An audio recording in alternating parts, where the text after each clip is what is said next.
Bonjour tout le monde, j'espère que vous allez bien. Aujourd'hui on se retrouve dans l'épisode numéro 23, épisode qui va clôturer la série Road to WNBF 2024. Et oui, on y est, c'est fini. On arrive à échéance, tout simplement la phase de prépa est finie. Maintenant on va passer sur le off-saison, mais avant ça, récapitulons ce qui s'est passé pour WNBF France le 29 septembre.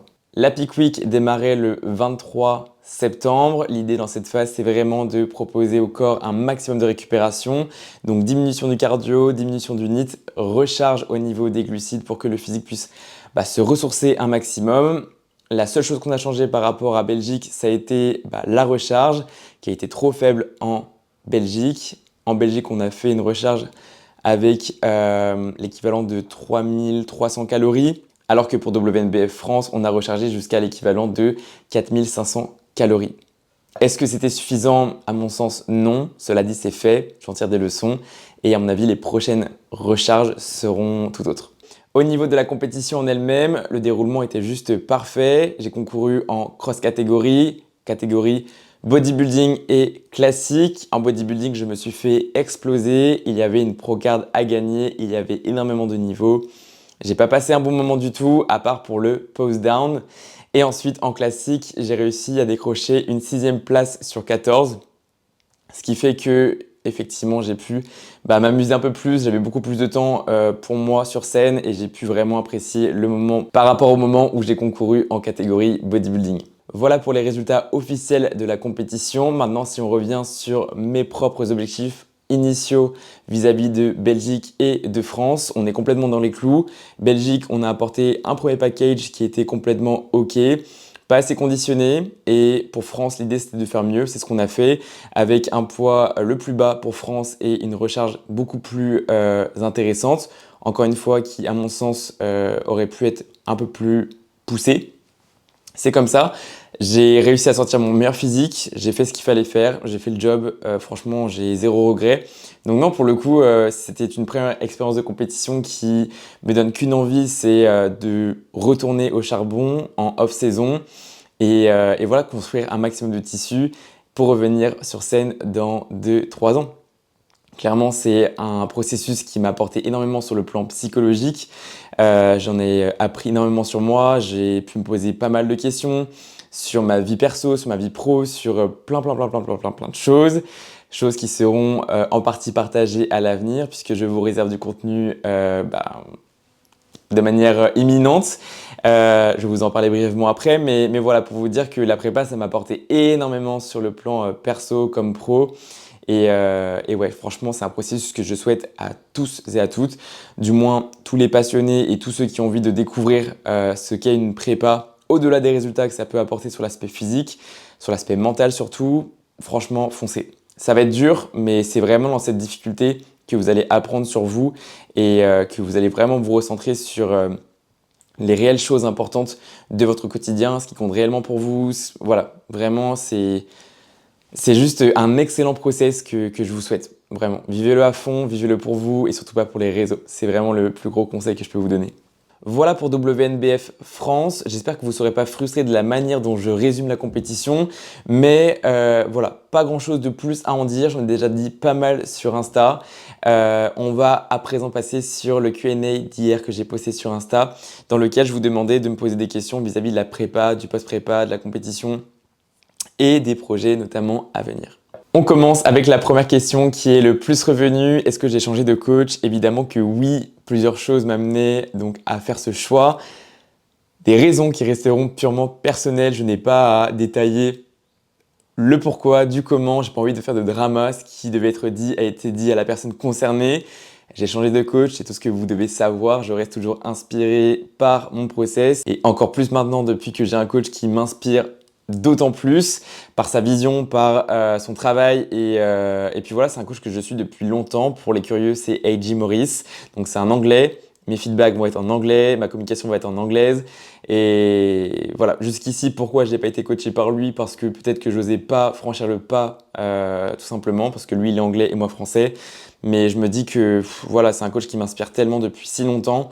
C'était maintenant ou jamais, je sors de prépa, mon physique est prêt à faire du tissu, prêt à voilà, à progresser et c'était vraiment le parfait starting point. Toutes les raisons m'amenaient toutes les raisons m'amenaient à choisir AG maintenant dans l'instant T. Et ça part. Clairement, ça part. Je suis hyper déter, je suis dans ma prog, je suis dans ma diète et tout se passe très bien. Deuxième question, est-ce que le post-prépa est aussi dur que ce qu'on peut dire? Alors, moi, pour ma part, le post-prépa se fait très bien. Et là, encore une fois, c'est une question d'individualisation. C'est-à-dire que mon post-prépa se passe très bien, mais peut-être que pour toi qui me regarde, ça se passera pas très bien non plus. Ce qu'il va falloir, c'est que tu t'écoutes. La meilleure chose à faire, c'est ça, hein, clairement s'écouter. Moi, pour ma part, je savais très bien que j'avais besoin d'être stimulé. Donc, changement de coach, directement, objectif en place, plan en place et une routine carrée, propre, précise et terminée. Ok.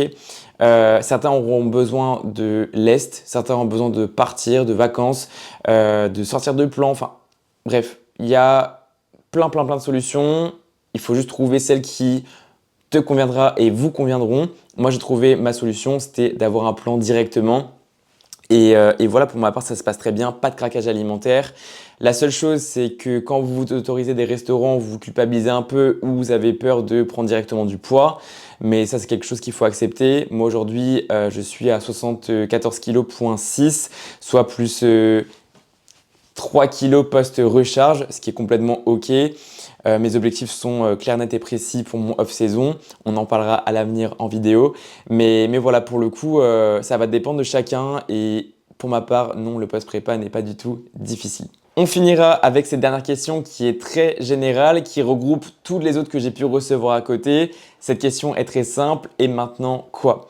Alors, cette question, elle va dans tous les sens. J'essaie d'y répondre le plus précisément possible sans partir dans tous les sens. Déjà, personnellement, je vais voyager. Je vais voyager. Récemment, je suis parti à Bordeaux sur un séjour de 3 jours. Dans quelques jours, je pars en Angleterre à Rotterdam. Potentiellement pour déménager en Angleterre plus tard, plus précisément à Manchester. Voilà pour la grosse nouvelle, ça arriverait potentiellement en 2026, mais en 2025, je vais y aller plusieurs fois pour repérer quelques spots. La mentalité anglaise est une mentalité à laquelle je m'identifie, d'où la raison pour laquelle j'ai choisi un coach anglais. Et j'aimerais vraiment m'imprégner du mood anglais, avec des salles anglaises, voilà, du lifestyle anglais pure souche.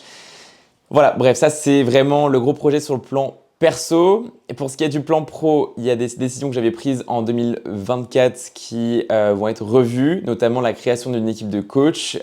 C'est un projet que j'arrive pas à développer puisque je n'arrive pas à trouver de coach qui s'identifient à ma vision ou qui sont déjà implantés. J'attends vraiment du coup de trouver quelques pépites et pour l'instant je ne vais pas forcément presser les choses. Je pense que les choses avanceront quand elles avanceront. Ce qui doit arriver arrivera, mais pour l'instant je vais mettre ça dans un côté de ma tête et investir mon temps, mon énergie sur les choses sur lesquelles je peux travailler et développer sans dépendre de qui que ce soit. Mais voilà, du coup le projet de création d'une équipe de coach, ça va venir mais pas maintenant. À côté de ça, toujours sur le plan professionnel, mon activité de coaching aujourd'hui est très bien développée sur le lifestyle, sur le bodybuilding, mais je vais maintenant tendre mon activité vers de la compétition. J'en sors, je me sens légitime et prêt pour accompagner des compétiteurs sur scène. J'ai déjà donc 2 compétiteurs pour 2025. Je ne pense pas qu'il y en aurait plus. S'il y en a plus, c'est une seule et dernière personne, pas plus, donc maximum 3.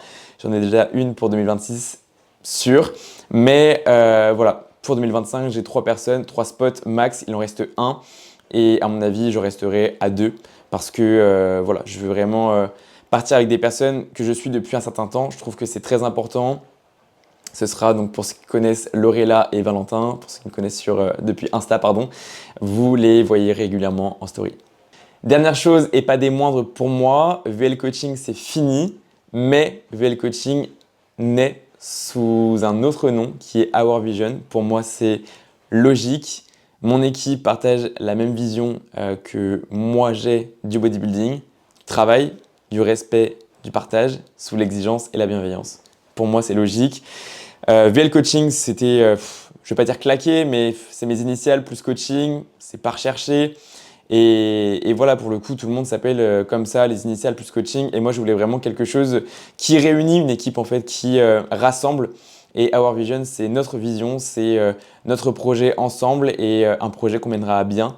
Parce que voilà, c'est ça qui me passionne, c'est ça qui me motive et c'est ça qui qui me fait vivre au quotidien tout simplement, personnellement et professionnellement. Donc voilà, pour moi, VL Coaching, c'est fini. On passe sous le nom de Our Vision pour de nouvelles aventures. Voilà pour la série Road to WNBF 2024. J'en sors avec un mental encore plus construit, avec une ambition encore plus grande, avec une équipe encore plus soudée. Merci à toutes les personnes qui m'ont soutenu, qui ont fait les déplacements jusqu'à Belgique, jusqu'à France. Pour moi, c'est juste hyper touchant et croyez-moi que je serai là pour vous quand vous en aurez besoin. Voilà, je suis quelqu'un de très généreux, c'est donnant-donnant, 50-50 et je serai bel et bien là quand vous en aurez besoin.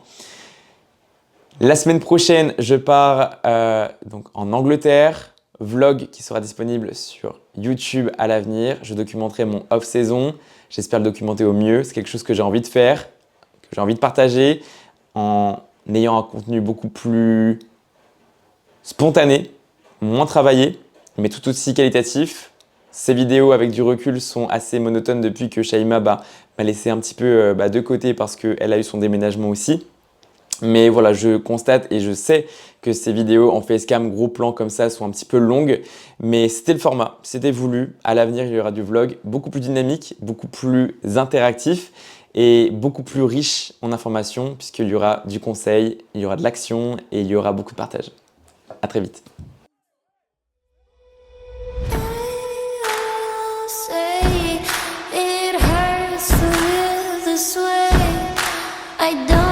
Artlist.io.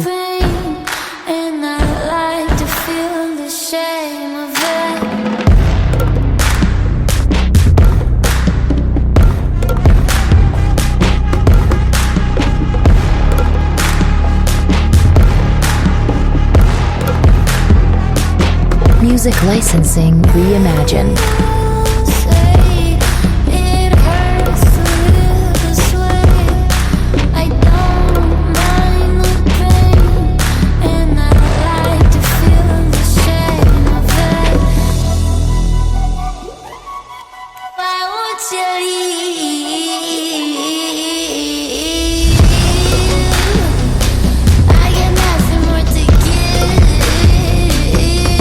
Artlist.io.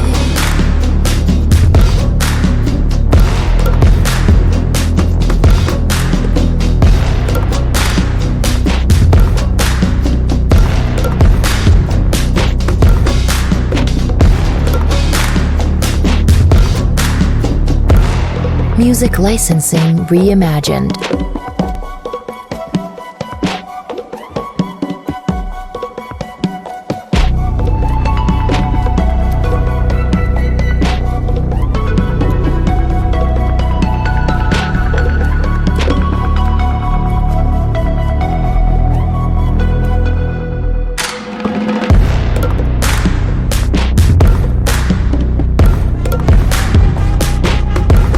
Artlist.io.